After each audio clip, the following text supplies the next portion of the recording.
ये लेबनान की कहानी है। एक ऐसा देश जिसे कभी मिडिल ईस्ट का पेरिस कहा जाता था, अब वो टूटे हुए सपनों का सिंबल बन गया है।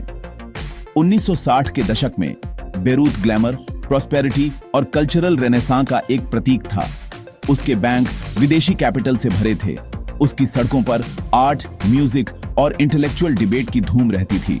अलग अलग फेथ के लोग फ्रीली मिलते जुलते थे और लेबनान की यूनिवर्सिटीज दुनिया भर से स्टूडेंट्स को अट्रैक्ट करती थीं। लेकिन इस चमक धमक के नीचे प्रॉस्पेरिटी अनइवन थी और पॉलिटिकल सिस्टम एक नाजुक बैलेंसिंग एक्ट था। लेबनान को यूनिक बनाने वाली डाइवर्सिटी ने ही डिवीजन के बीज बो दिए थे।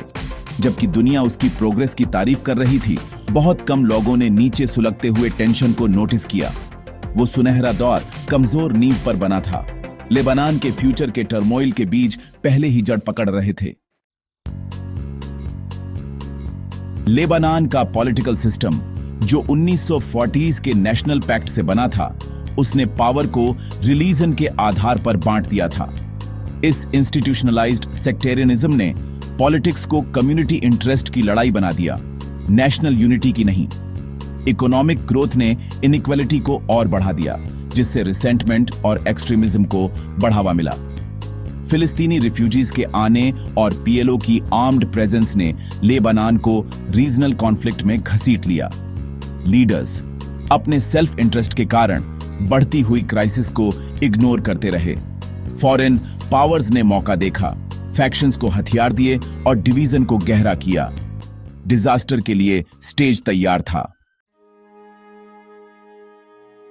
लेबनानी सिविल वॉर 1975 में शुरू हुआ, जिसने देश को अफरा तफरी में डाल दिया। सेक्टेरियन मिलिशिया कंट्रोल के लिए लड़ते रहे, अलायंस बदलते रहे और बेरूत को डेडली ग्रीन लाइन ने बांट दिया। रोजमर्रा की जिंदगी सर्वाइवल की लड़ाई बन गई। बॉम्बिंग, स्निपर्स और टूटे हुए नेबरहुड्स। आर्मी कोलैप्स हो गई और 100,000 से ज्यादा लोगों की जान चली गई। 10 लाख लोग डिस्प्लेस हुए। जो कम्युनिटीजें कभी साथ रहती थीं, वे एक दूसरे के खिलाफ हो गईं। इकोनॉमी और इंफ्रास्ट्रक्चर बर्बाद हो गए। युद्ध ने लेबनान के सुनहरे अतीत को मिटा दिया, गहरे निशान छोड़ दिए। देश की डाइवर्सिटी, जो कभी उसकी ताकत थी, वही उसका अंत बन गई। सिविल वॉर अंधेरे में एक गिरावट थी। लेबनान कभी पहले जैसा नहीं रहा। लेबनान का युद्ध विदेशी हितों के लिए एक बैटल ग्राउंड बन गया।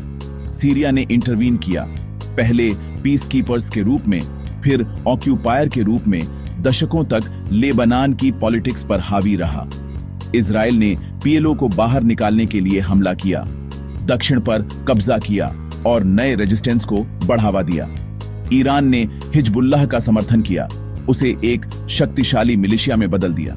पश्चिमी ताकतों ने कुछ समय के लिए हस्तक्षेप किया, लेकिन घातक हमलों के बाद पीछे हट गए। लेबनान का भाग्य विदेशी राजधानियों में तय हुआ, बेरूत में नहीं। देश रीजनल पावर स्ट्रगल्स में एक मोहरा बन गया। उसके लोगों ने कीमत चुकाई।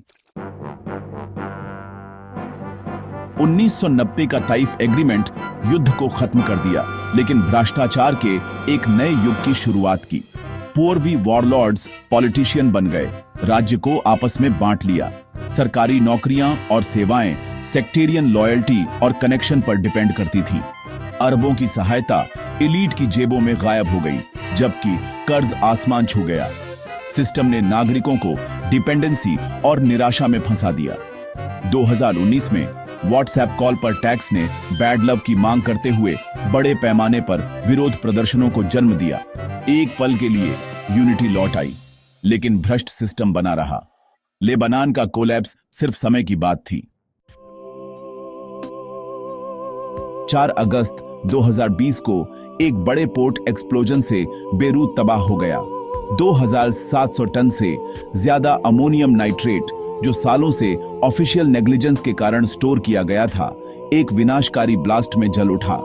इस एक्सप्लोजन में 200 से ज्यादा लोग मारे गए, हजारों घायल हुए और लाखों लोग बेघर हो गए। पूरे नेबरहुड्स तबाह हो गए, हॉस्पिटल ओवरवेल्म्ड हो गए। ट्रेजेडी रोकी जा सकती थी। यह भ्रष्टाचार और इनकम्पिटेंस का सीधा नतीजा था। अधिकारियों को सालों से चेतावनी दी गई थी, लेकिन उन्होंने कुछ नहीं किया। ब्लास्ट ने लेबनान के फेल हुए स्टेट का सिंबल बन गया।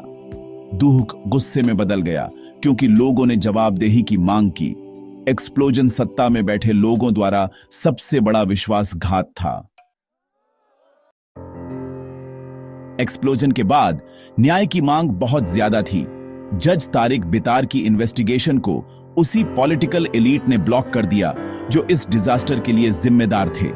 सालों बाद भी किसी भी सीनियर ऑफिशियल को जिम्मेदार नहीं ठहराया गया है।